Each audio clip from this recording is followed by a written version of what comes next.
Welcome to the Near Memo, a weekly conversation about search, social, and commerce. What happened, why it matters, and the implications for local. Welcome back, everybody, to the Near Memo with me, Greg Sterling, David Mim, and today's special guest, Krystal Taing. Let's give Krystal a round of applause. Yay! Krystal is the Director of Solutions for Uberall, my former colleague, and she is also the winner of the Education Award at the Google Product Experts Education Award. She's a Google Platinum expert. I'm stumbling over the language. And which is, it should be noted, 2 levels above our usual guest, Mike Blumenthal. Yes, So who's falling like a stone in his status. Soon they'll have to invent new higher level categories because they're having product expert inflation. So it'll have to be palladium, titanium, palladium, and newtonium, iridium, and so on and so forth. I think after platinum, it's diamond right now, and that is the max as of right now. Is there such a thing, in fact? Diamond, yes. So you guys will have to get a diamond expert on We'll have to get a diamond expert on next week's episode. Yeah. You know, is there anybody in that category, in fact? So there is a wonderful, I actually think maybe Ben Fisher's diamond. Okay. Yeah, I think Ben Fisher might be. You know what diamond sounds like to me? It sounds like multi-level marketing. Double diamond, triple diamond. Yeah. With trips to Hawaii and the like. Escalades and yes. Yeah, exactly. All right. So thank you very much, Krystal, for being on the show. We're going to have a lot of talk about Google Business Profile from David and Krystal. But I want to lead off first with an interesting development, which I think is reflective of something larger at Google. This is going to be an all Google discussion. So Google announced that you can add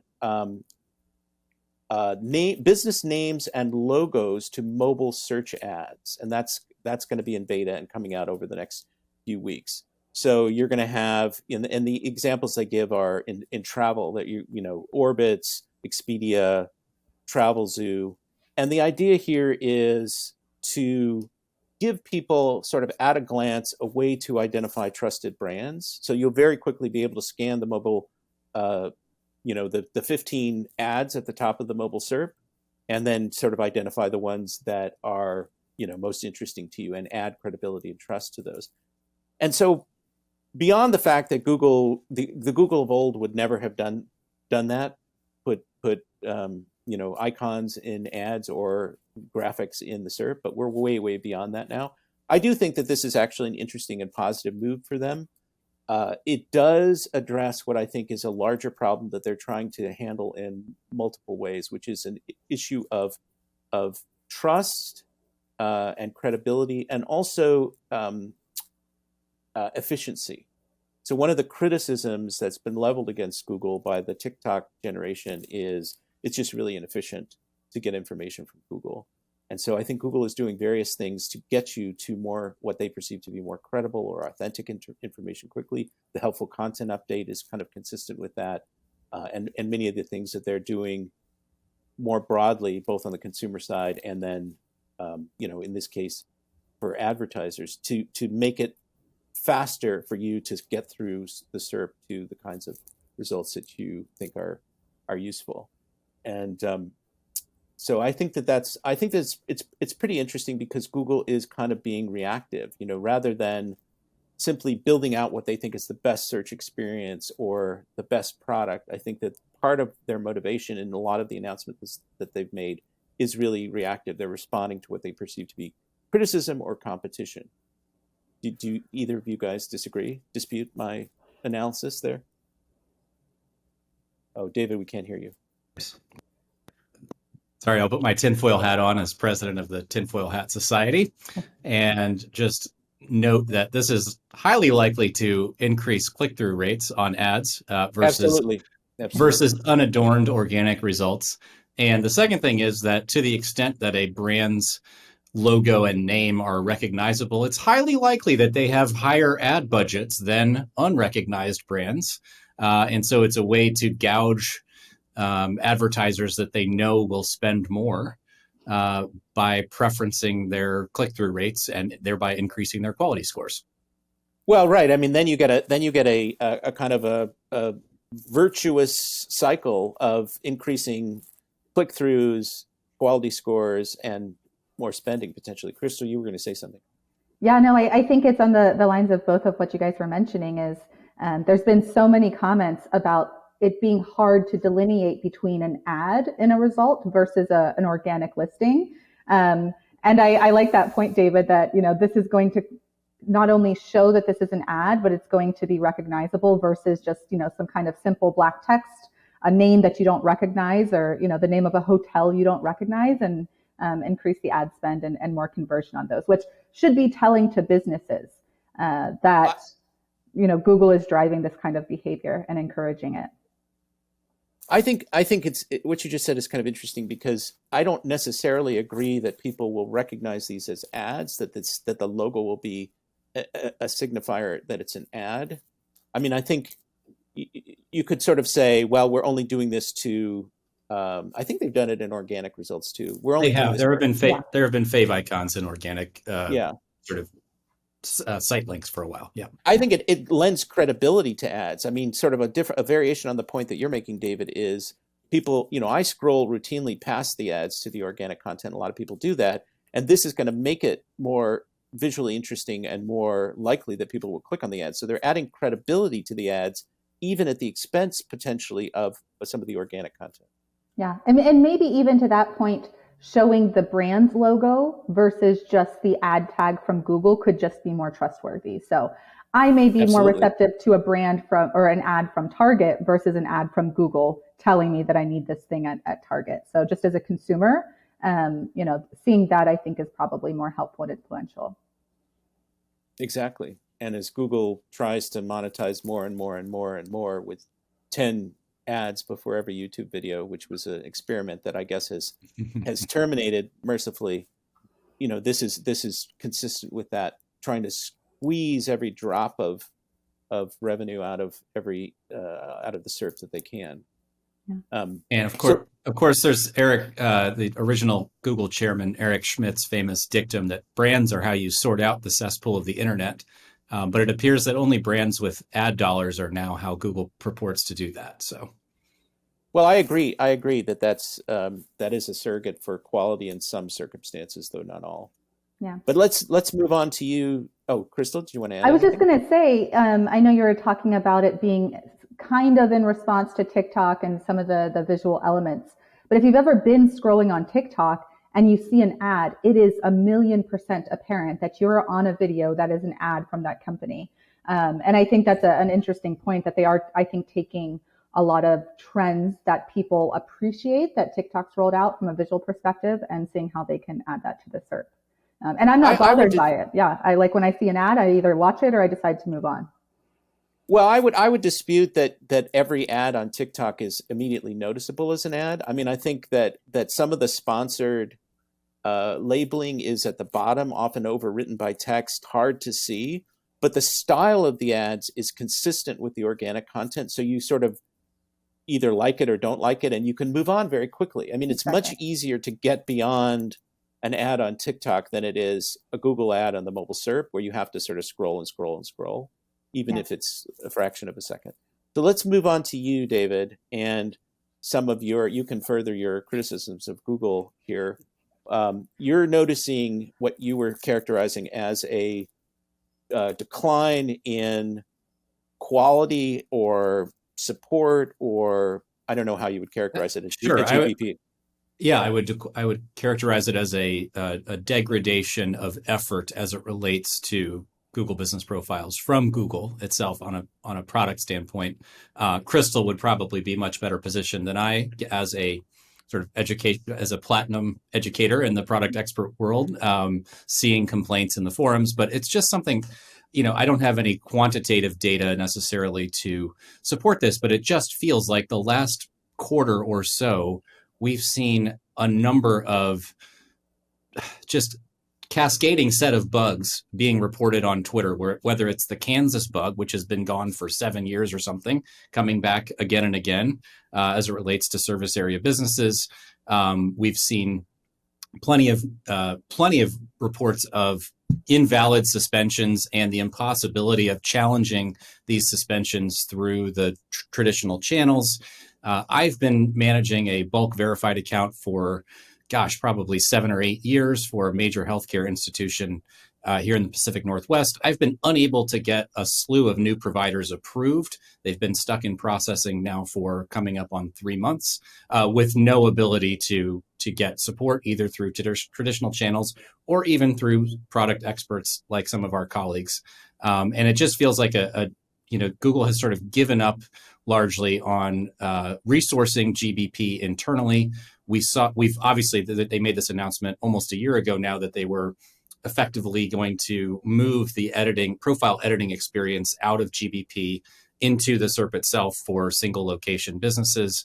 So I think that the whole product of GBP is just sort of being left to wither on the vine. And I think it speaks to Google probably preferencing other data sources, whether that's Google users, whether that's Google Merchant Center as it relates to products, or as it relates to ads, and just featuring more richer ad content through things like local inventory ads, local service ads, et cetera. So it just feels to me like we're sort of back to maybe where we were in sort of the 2013 era, where there are other priorities at Google, and GBP is no longer sort of this strategically important thing for Google to collect content from small businesses or even large businesses in my case, and to try to bring them along a pathway where they might eventually become advertisers. I think that strategy seems to have just sort of fallen out of vogue, at least as it relates to Google Business Profiles being that entree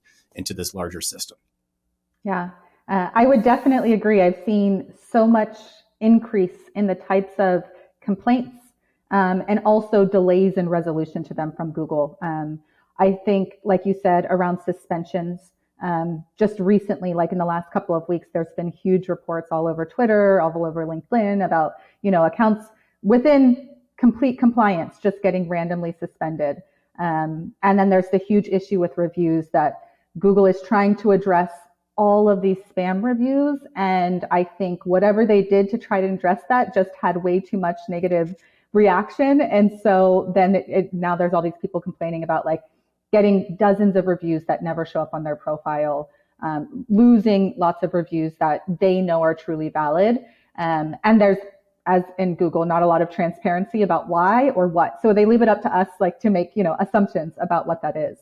I will say generally, oftentimes Google's changes, in my opinion, are based on them trying to fight and solve for the bad actors versus trying to build good solutions for the businesses that are positively and well using Google Business Profile, which is just unfortunate. And so that's why you see these suspensions. It's because they're fighting spammy businesses. You see these issues with reviews because they're fighting fake reviews, but that is such a small portion of the people that are actively using it. And I think, oftentimes that's a miss on their part.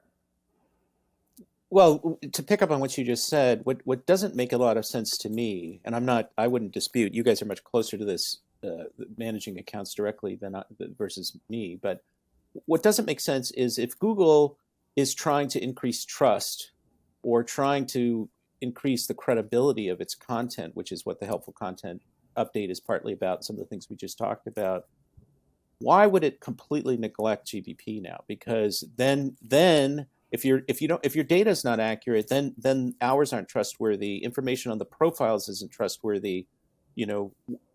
That seems like a disconnect to me on some level. I mean, I can understand that they're frustrated maybe with how Google Business Profiles hasn't panned out exactly as hoped for with small businesses, but it seems like you still need to maintain the integrity of that data.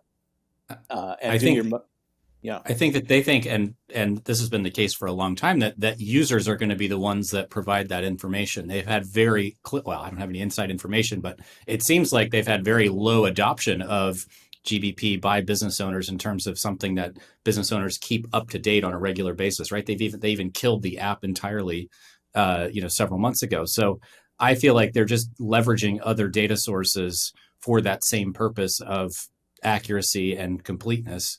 and sort of giving up on GBP as a pipeline or the most trusted pipeline for that information. Yeah, and I would even say with, oh, sorry, Greg.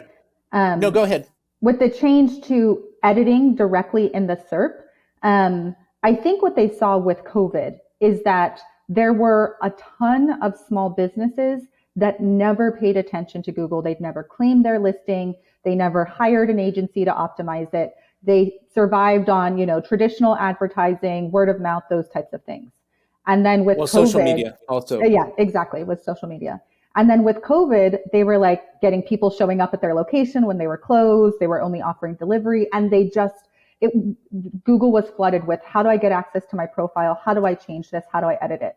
And they found very quickly that the Google Business Profile dashboard didn't serve those really busy small business owners. They saw their profile and they thought they could just edit their hours or their names directly right there. So I think that was one of the changes, but it was very reactionary and not considerate about, all of the people that were previously managing directly in the dashboard. And I think historically, the wider network internally at Google, like you look at this with like John Mueller and the others that talk about Google, they don't truly understand GBP or how it's impacted by this. I always think, like, I think you said, David, it's like the redheaded stepchild, like they use it when they can get value out of it. Otherwise, it's pushed off to the side.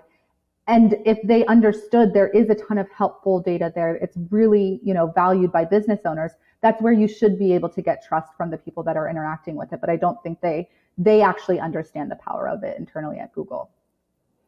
Well, in the way back, Google initially was getting data. So initially, Google got data from the data aggregators like InfoUSA and others, right? That was how they built the local infrastructure. And then they were getting data from local media companies that had customers, and so they were the intermediaries that were feeding data. And that's the era of citations and so on and so forth.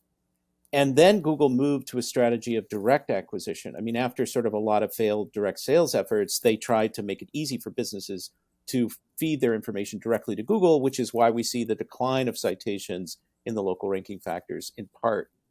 And now it seems like what you guys are saying, or David, what you're saying or implying, is that they're moving back to a third-party data strategy, whether it's users or folks like Uberall, which doesn't. I mean, maybe things have changed, but Uberall doesn't fully operate in the SMB space. There is some SMB aspects to what Uberall's doing, but it's a reliable data partner from the standpoint of multi-location brands and enterprises. I mean, I guess franchises would fall into that category as well.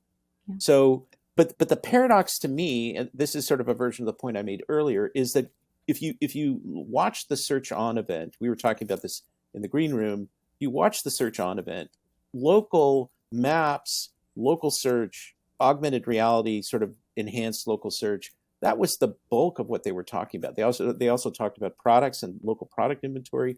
Strategically, local information is a bigger and bigger and bigger part of Google's proposition to the consumer. Yet it seems like they're falling down on the data side. Well, I don't know if they're falling down on the data. Yeah. Go ahead. I was just going to say, I think it's possible they're scared to give up that impact that if everything they're doing is on local, to put that much ownership on business owners they don't have control over could be maybe the reason why they're acting this way.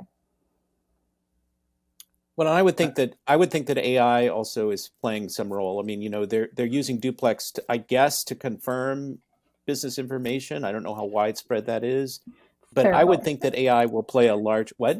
It's terrible. Like they will automatically call businesses that are closed, but maybe there's someone there that answers the phone. And they are assuming because that person answered the phone, they'll go in and edit the business hours. But they've been closed for an hour. They're just cleaning up tables and thought they were going to take a reservation for tomorrow. And it's just, I've heard so many complaints of businesses with that process. But I would imagine that Google will try and use AI to fill the gap in some way, whether it's computer vision and extracting information from images or extracting information from reviews, although that's not the same as business data or some other approach. I would imagine that's going to be their go-to strategy. I noticed an interesting test, and so we should move on to Krystal's bullet point for this episode, but I noticed an interesting test last week that actually speaks to a potential bifurcation of where GBP is, or where GBP is not necessarily the product as the source, but where profiles are visible. So I was visiting my parents in Colorado.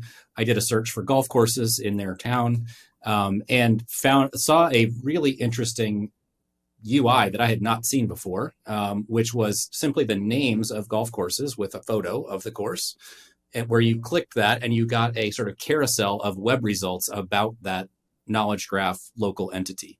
And so and I assume that golf courses in this area of Colorado are not nearly as popular as something like a restaurant or a hotel or whatever. So I think in longer tail categories, Google may be just willing to sort of seed the sort of click through or engagement to third party sites, whereas they may be trying to still keep it in these sort of high visibility categories on Google profiles, where there is a lot of user data that they can use to generate this richer sort of on SERP result. So I think that might also be part of their strategy, is just to say, yeah, we're no longer using businesses to the same extent we were for the last decade to give us this data.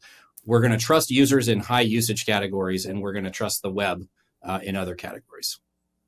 All right, let's move to Krystal. Thank you, David, for reminding me of that. And Krystal, you're also going to talk about some of the GBP observations. Yeah. I just wanted to kind of raise something that's come up.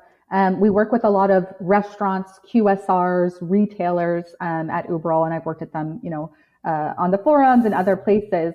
And one of the interesting trends I've been noticing is kind of this consolidation and merger of businesses in things like multi-branded restaurants, ghost kitchens at restaurants, EV chargers at retailers, and seeing partnerships between like Starbucks and Volvo to bring these together. And I thought it's quite interesting, because then what the brands do is they say, we just opened up, 3 brands at a single address. How do we update our listings on Google and Apple? And how do we update our pages to represent this? Because we want to make sure, no matter if they search brand A, brand B, or brand C, we want to show up. And I think it's something that, quite honestly, Google hasn't considered. They haven't thought of really well. But I think we're seeing more of it. I think a couple of the examples are like, Ulta and Target that launched, in the last couple of years, where all of these Ulta stores have reopened inside of Target. And Target saw success after they, did the CVS pharmacy collaboration as well. So that's quite interesting. But it's not really apparent to a user right now, I think, on Google to know that there's this Ulta location inside of Target. I think it's something that Google needs to respond to, that they need to adapt to. And businesses are struggling. Right now, you can just add another listing for that brand or that business, and hopefully you have enough clear signage outside of your store that they understand that this is located within or at it. But I think, the Google guidelines in general are fairly restrictive to support businesses of this type or this model. But I think it's a growing trend that I've seen. And there are some industries where it's a lot more prominent. So there's like QSRs and restaurants. But as I mentioned, there's also this huge drive with like EV chargers at retailers, EV chargers inside of parking lots. I know I have a lot near me. It's got a Tesla supercharger lot. Around the corner, it's got like an EV Go lot. And then around the corner, it's got a Volta charging, all around a grocery store. And brands are coming. They're like, how do I show that I've got all of these plugs at this grocery store? Is it the grocery store's responsibility? Is it the EV charger's responsibility? Is it the parking lot's responsibility? So it's quite interesting to see how this is evolving from a digital perspective. Well, it's not a totally novel situation. It may be increasing, but I mean, for years there were kiosks and, I think of Redbox, which may or may not still exist. And so Google has had, I don't know, does it still exist? You're dating yourself, Greg. It was Netflix. Well, I could talk about Blockbuster or, precursors to Blockbuster. But so there have been these instances of store within a store or a kiosk within a store for years, and you would think that Google would have worked out a solution for that could be expanded or applied in this particular case. I agree, it's an increasing scenario. Yeah. There was a Bloomberg article that a really long. I think it's a Business Week article, but I read it online, where they're talking about how everybody who bet on all this e-commerce, kind of up and to the right forever and ever, got screwed. They overestimated the demand, and now everybody's going back into physical stores, which I think is a oversimplification. But that creates the need for all these brands to have, whether it's a pop-up or whether it's a store within a store, everybody's trying to save costs. So it's cheaper to do what you're describing, Krystal, in some ways, than to have your own standalone store. So this is probably something that will be here with us indefinitely. Yeah, no, I agree. I was going to say it's interesting because Google has, to give them credit for once, it seems like they've done a pretty good job of automatically detecting sort of a container situation as it relates to a store, like multiple stores at the same address being inside of a mall that is that address, for example. They've been able to detect that kind of stuff programmatically now for several years, or several businesses being located in the same office tower downtown or whatnot.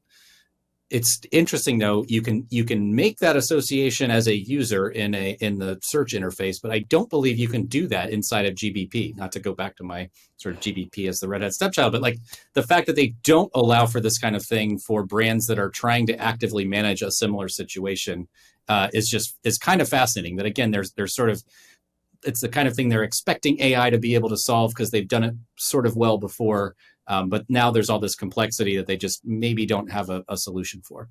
Yeah, I will say they did just add the located into the API.